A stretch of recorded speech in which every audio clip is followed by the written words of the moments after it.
I'm Paul, I'm Mark. and welcome to the return of the son of the show. We're going to do something completely different this week. Steve from The Butler did it, and I have started a new BookTube channel, link down below. And we did a question as to whether or not we consider ourselves book snobs. And I thought, it'll be fun. Will it be fun? Who calls me from out of the pit?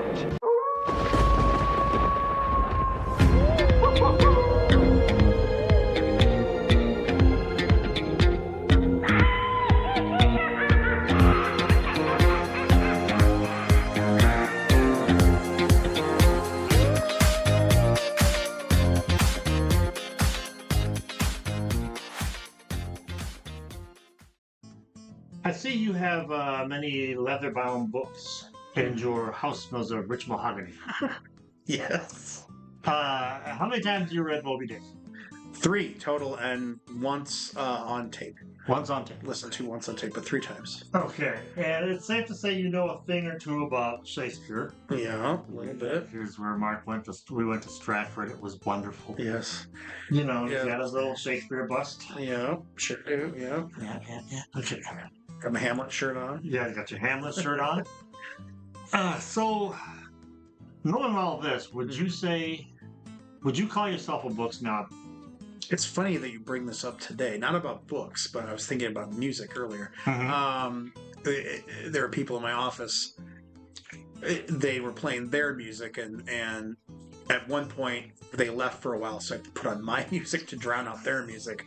And they were all apologetic. I'm like, don't worry about it. Doesn't I just got a little tired of Beyonce singing, for the 15th time in the radio station, and so.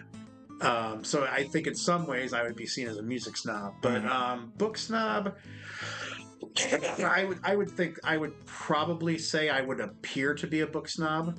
I don't know if I'd consider myself one, because I'm all about reading a good trashy novel here and there. Okay. But when I worked at the local bookstore for 20 years. Oh yes, that. And you worked at a bookstore. Yeah, I worked at a bookstore for 20 years. I definitely was not the best person to talk to about the top 40 bestseller fiction list. The guys who I call kind of their name is huge on the cover, but then at the bottom there's another name who actually wrote the book. So the Dan Browns of the world, So yeah, I guess I would be viewed as that, but no. Why do you ask? Well, would you like to take a test to see if you are? Oh, sure. Now? Okay, yeah, I'll take a test. All right. Yeah. All right. All right. So there's 10 questions. Okay. Question number 1. Mm-hmm. What is your definition of book snobbery? I would think book snobbery would be a person who will only read certain types of books written by certain authors of a certain caliber. So I will only read those shortlisted for the Booker Prize this year, or I'm going to read those recommended by good people, or I subscribe to the New York list of books, and I'll only read that. But I mean, God forbid that I would read a James Patterson book. Right. So yeah, that would be my so someone who looks down on certain genres and authors and those who read them. Okay, fair enough. Question number 2. Yes. Is there a type of book you would never consider reading? Yeah, maybe just a romance. I mean, it'd have to be like a Harlequin romance. The types of romance novels that were put out in the 70s and 80s, where they were literally done by a formula. So page 24 had to have the first love scene. I only know that because we sold them. So that might be the only. That's the only reason why you know. Yeah, that's the only way. Of course. But I say that, and then that's not saying that genre fiction that's put out en masse is bad. So, but yeah, probably romance novels I wouldn't read. Okay. Yeah, probably romance. Okay. Question number 3. Yep. Does erotica count as literature? Oh, absolutely. I mean, you had certain people. I mean, Dylan Thomas wrote erotica. You had Anne Rice had a whole. I mean, there's a whole genre of Anne Rice erotica Yeah. that is pretty well received. And so, no, I don't think it necessarily. No, I don't. I don't. I wouldn't put erotica down, and I think it could be a form of literature. Sure. Okay. Question number 4. Mm-hmm. Is it better to read classic books than popular books? I mean, that's kind of a broad question. I mean, it depends on. Bestsellers. I mean, you should read what you like. Is the way I would put it. So read what you like. Better in what way? So I might attack the question. I mean, the question kind of assumes you're going to answer the literature would have to be better because it's more enriching of your life. Blah blah blah. But that's how you interpret the question. Yeah, but I mean, I think I'm getting too old to say things like that. No, I think it's you. I think you read what you like, and if you enjoy, I mean, I enjoy the trashy novel here and there, and so where I don't really want to feel like I'm reading a textbook. On the other hand, I kind of gear myself up for each kind of book, and so it just depends on what sort of mood I'm in. So I don't know if you're going to enrich your life where you want to learn something. I suppose reading literature would be better for you, but if you're just talking about keeping yourself entertained, I don't think it matters. So I'm trying not to answer the question. Do I have to answer the It's question? a long way Do I have around to not answer answering the do I question. have to answer the You question? answer the question however you feel like you've got to answer the question. Okay, I would say it depends on what your definition of better is, and so it would. I don't think you like, I know there's books out there. So Harold Bloom did a book on like how to read and who to read, and so there would be certain authors Was the top of his list his book? probably. Oh yeah, absolutely, yes. And I mean, I'm not that type of person that says, "Oh, don't read that." I would never ever read that author, except for maybe the only person who it's only because I just sell the damn book was the person that Stephanie, whatever her name is, that wrote the Twilight series. She couldn't write. Oh, Save her life. oh my God! Yeah, I've read passages. Yeah, they were terrible. Yeah. So, but no, I guess my answer is no. It doesn't matter. You read why you want to read. You read what you want to read and why you want to read. Fair enough. Question number 5. Mm-hmm. Have you ever bragged about reading a classic book just to make yourself look smarter? Yeah, Moby Dick. Because, well, you know why? Because everyone in grad school claims they've read Moby Dick, but they haven't. And yes, I would say I did brag about it once, yes. But other than that, most of the time, no. I'm like, I opposite. Most of the time, like, I finally read that classic book that you're supposed to read, and I think I read it too late in life because it didn't do anything for me. Oh, like when you read Catcher in the Rye. Catcher in the Rye, yeah. And I just wanted to it's like Holden Caulfield's an idiot. Yes. Yeah, whoever called him great. Yeah, that kind of thing. 19-year-olds. Yes. But yeah, I would say once. Yes, well, at least once. Question number 6. Mm-hmm. Do audiobooks count as reading? Oh, hell yeah. And how about comics and graphic novels? Yes, and all of the above. Yes. So, audiobooks for sure. What I did for a long time when I traveled a lot more for my job, I would carry the novel with me, and then I would have it on audio tape, and I would listen to it because you get a whole different appreciation for the language. I mean, if you have a good narrator. Yeah. So narrator's key. Yeah. So listening to Moby Dick made it come alive in all different kinds of ways that reading it didn't. And so it's the same difference between reading a Shakespeare play and then seeing it performed. And so it gives you a whole different appreciation for it. And then if there was a passage that stuck out to me on the book on CD or whatever, then I would find it at the hotel that night in the book and reread it. Right. And so, but I would not go back and like there's been plenty of books that I've only done by listening to audio and then just flipping through to the passages I liked. Yeah. So no, that totally counts. I mean, I devour comic books. I think you can have, just like anything in life, there's 90% of it's garbage and then 10% of it's really good. So comic books have that as well. So there's lots of what I would consider literary comics. Mm-hmm. And I think it's reading. Reading is reading. I mean, when I was 3 years old, I read the bottle of an Alka-Seltzer bottle. So I mean, that was the first thing I read out loud, according to my mom. So I mean, to me, reading is good. Reading like is glass tube bottle. Yeah. Just read the bottle to her, and so to me, reading is reading. And so, however you get people into reading, Mm-hmm. you shouldn't shame them for what they read. And so, if comic books was your way in, great. It's a perfect way in. I mean, if you go back and look at the old Stan Lee issues, he taught kids more about language and literature and science and his little editorial comments. If you look at them, I mean, he's educating kids right there in the book. And so, I don't know about today's comics all over, or the ones in the 90s that was all pictures rather than, but hey, if that gets you into it, I mean, I started out with picture books when I was little too, so. Yeah, there is a contention amongst some booktubers that comics don't count because there's pictures. So, when I read the John Belair's books when I was a kid, The House with the Clock on Its Walls, half the reason I grabbed the book was because of the Edward Gorey pictures in it.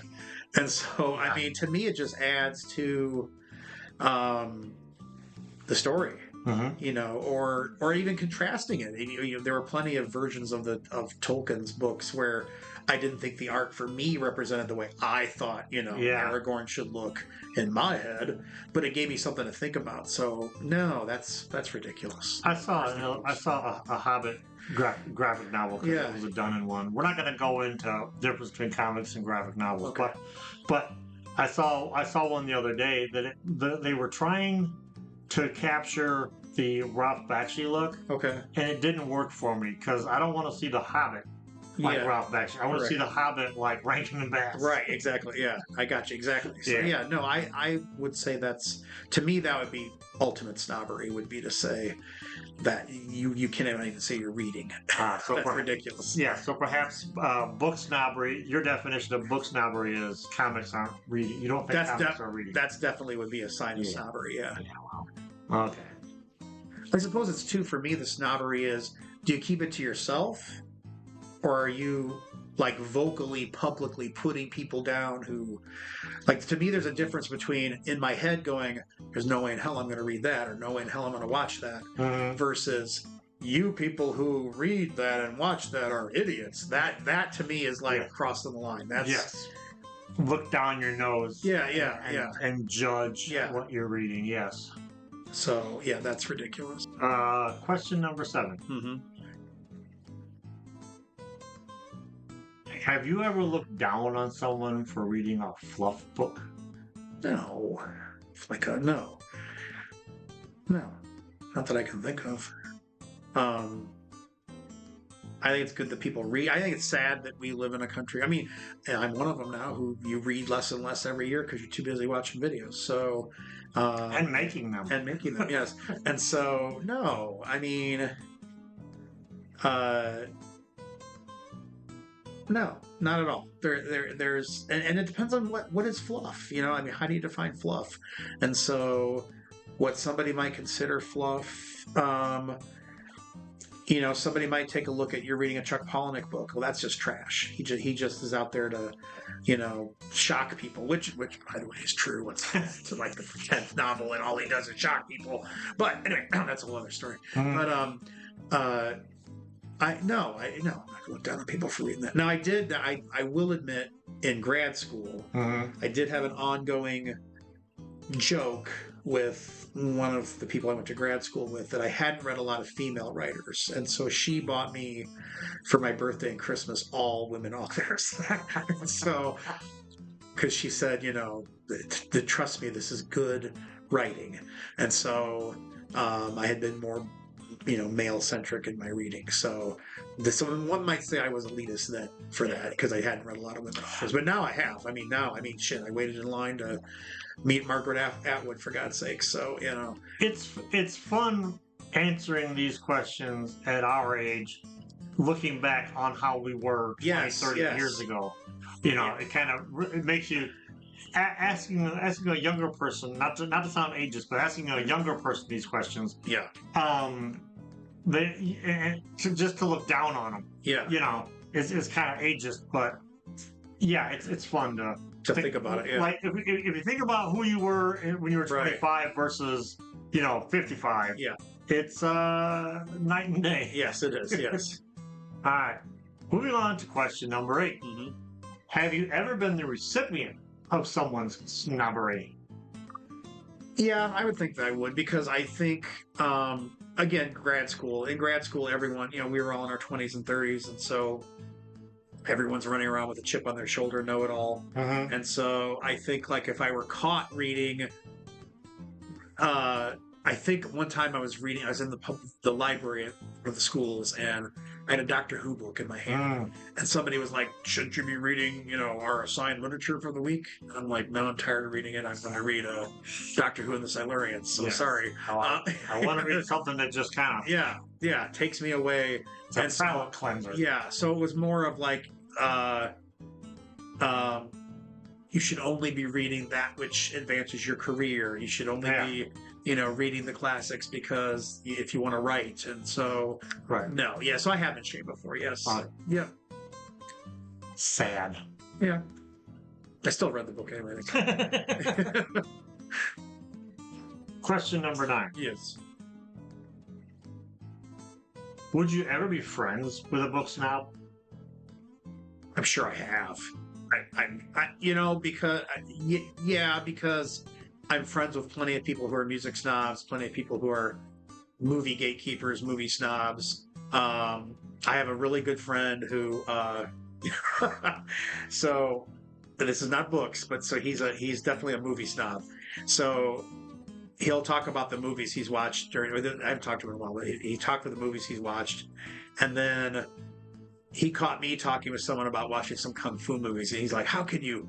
That's just for imbeciles. That movie is for imbeciles." And he was talking about Fast and the Furious. He goes, "That movie's just made for popcorn imbeciles." And so he was very elitist about his movie. Like, you've got to watch these documentaries. And so I'm still friends with him, but it's just an ongoing joke between us. Yeah. And so he'll ask me what I did this week, and I watched a bunch of imbecile movies, So, I suppose I would. It just depends on how annoying they are, how upfront they are with, Right. with Right. Like if they're coming at you like, what's the guy from MASH? Charles Winchester. Yeah, Charles Winchester the Third. Yeah, if they're coming after you like Charles Winchester the Third, maybe might be a bit much. Yeah. Question number 10. Yes. Are people who don't read less sophisticated than people who do? Now, this is a funny being 55 versus 25 question. Because I think at 25 I would have said absolutely. Oh, if you hadn't cracked, I can vouch for that. Yeah, if you hadn't read anything, what's wrong with you? But at 55, that's a good question. You take your time. I'm gonna read a right. giant Shakespeare book that you have. Yes. Let me hear the question again. Are people who don't read less sophisticated than those who do? No, because I mean, it would depend on how you. I think in general, a person who can read and who is willing to read things may open themselves up to more sophisticated understanding of things. Mm-hmm. Someone who refuses to read, you know what I mean? Because I only need to read the good book. It tells me everything I need to know. That I find scary, and not. I think that type of person frightens me. The person who's unwilling to read anything but something that's prescribed to them. Yeah, and most of the people that say that never read that particular book. Exactly. If they or they read whatever the hell their preacher or pastor or priest told them. Correct. The week before. That's what I think of. I would think that they're less sophisticated than somebody who just doesn't read. Well, just last week we were talking about this last week. Went to my doctor, and we were talking about reading, and she admitted that she doesn't read anymore because she got so burned out in her grad school being a doctor. She just had to read and read and read and read, and just can't read anymore. She just can't. Yeah. It doesn't bring her any joy. Yeah. And so I wouldn't count her as less sophisticated because she chooses not to read. But I think reading offers you, and I also know somebody. So I know somebody who, very sophisticated guy, was a psychiatrist, who he would not read. He would only read for work because he felt like life is to be lived right now and experienced, and why would I want to waste my time reading when I should be living life? So instead of putting my nose in a book, I should be out taking a walk. So he had this whole thing about mindfulness, where he thought reading was a waste of time, which for a long time I had struggled with that concept, because he's like, you're not living, you're just escaping. You're not, he goes, I want to go engage the world, not disengage from it. And so, but he was no less sophisticated because he chose not to read. Although I'm sure he read tons of psychological journals and stuff like that. I know he read. Yeah, and he probably read a fair amount of other stuff in college and grad school, right, for sure. Right. But I do think, I will, for him to say now. Now, yes.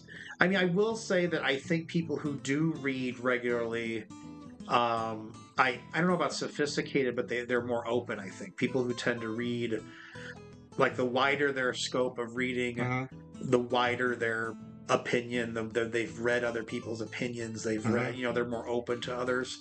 And so I guess in that way it's sophisticated, whereas like if you're narrow, I guess I'm looking at more like sophisticated versus narrow-minded, open versus narrow-minded. And so I would prefer you not to be narrow-minded. But if you get, I'm probably one of the people that reads the least now that I know, because of my job and what my job is. And so I know what I'm missing. I'm missing like that. There's nothing like a really good book to get you to think and to get you to react. But yeah. So I guess the answer is sort of. I think in some ways, people who read, like I said, have a I think a bigger tolerance, a wider scope. But I'm sure I could find somebody, though, who only reads one narrow little genre, and that's all they'll read, and they're all narrow-minded, and that's all they talk about. So, but yeah, I think in some ways it does make you more open to other people's ideas, because you're reading. It takes more brain power to consume a book than it does, say, a television show. So I think you're working the brain more. So in that way, it's more sophisticated too. So a little bit. Okay. So now, yes, based on those 10 questions, yes. I'll ask you again. Yes. Do you consider yourself a book snob? I would be a reformed book snob. I was a book snob in some ways in my younger years. Yes. And I believe now, older and wiser, I've let go of the just like music. I was a music snob for sure. And now I realize that no. Life is short. Life is short, right? There's no what fads come and go, and what we thought was great was because we were 12 and 13, and it doesn't really mean it was great at the time. And so now 12 and 13-year-olds have their great. And so I think at my age, I don't have enough energy to put into being a book snob. Maybe that's just I'm too old and lazy to be a book snob. Hey, read whatever you want. You're not reading? Don't bother reading. It's okay. Just you be you. I'll be me. Yeah. Life is short. Too short. Read, watch, listen to whatever the hell makes you happy. Whatever makes you happy. That's what I'm about now. So so I would say a reformed and or too tired to care book snob. You're a retired book snob. Yes. All right. Well, if you'd like my answers, I'll put a link down below to the video that I made with Steve from the Butler Did It. We did this on our new show. Put the link down there where we talk about books. One day we'll get Marc on there, but for right now it's just the two of us. When we figure out how to do a 3-way Teams meeting, we'll maybe. Or next time we gather together, maybe. Correct. We'll we can do that. But yeah, please go down if you like books. If you want to see more of this and Steve, go down below and check it out. Support your local bookstore. So, for the love of God, Please support your go. local bookstore. As someone who worked at one that had to close, Yes. yes, go support your local bookstore. All right. I'm Paul. I'm Mark. And this has been the Return of the Son of the Show.